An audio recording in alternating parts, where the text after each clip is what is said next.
მანქანაც რომ ადამიანია ხანდახან ეგ ვავიწყდება ხოლმე ჩვენ კი ვეძახით მანქანას და რობოტს, მაგრამ ადამიანია მერაბდვალიშვილიც და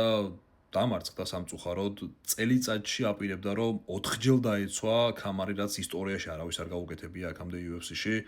და წავიდა ამ რისკზე, არ გაამართლა ამ რისკმა, მაგრამ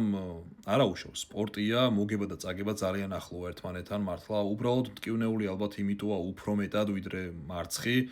რომ ეს მარცხი იყო მაინც და მაინც პიოტრიანთან და იყო რუს მეტოქესთან, თორე ჩვეულებრივი მოვლენა მერაბზე დიდ მებრძოლებს წაუგიათ სპორტში და UFC-ში და MMA-ში და დაბრუნებულან უფრო ძლიერები და ძალიან დარწმუნებული ვარ მაგაში, რომ მერაბდვალიშვილი დაბრუნდება ბევრად უფრო ძლიერები, ბევრად უფრო მოტივირებული და უფრო მშიერი, რომ დაიბრუნოს პირველობა. ბრძოლას რაც შეეხება უშუალოდ ჩემთვის პირადად ძალიან გარდამავალი იყო და უშუალოდ რაუნდების მიხედვით ძალიან რთულია სათქმელად, კონკრეტულად ერთი რაუნდი თუ ერთს ქონდა, ან მეორეს, ანუ რაუნდებიც კი, კონკრეტული ერთი რაუნდი გაყოფილი იყო ხშირად ორად. მომენტში მერაბს ქონდა რაღაც უპირატესობები, მომენტში იანს, მაგრამ ალბათ გარდამტეხი ფაქტორი იყო ის, რომ იანმა ძალიან ბევრი დამაზიანებელი მძიმე დარტყმა მიაყენა მერაბს. აი ეს ფეხის დარტყმები ტანში, თუნდაც დგომის დროსაც ძალიან ბევრი მძიმე დარტყმა გაუვიდა მერაბს, ტეიქდაუნი იყო რამდენიმე იანისგან. მოკლედ, რაღაცა არ წავიდა ისე, მერაბის შემთხვევაში როგორც ქონდა დაგეგმილი დარწმუნებული ვარ, ჭიდაობით ბევრი ვერ იჭიდავა და იანიც ძალიან მომზადებული და ისე დახვდა თითქოს ამ ყველაფერს, რომ იცოდა და შესწავლილი ყავდა თავიდან ბოლომდე მერაბი. მაგრამ სპორტიც ესაა, ხო, ანუ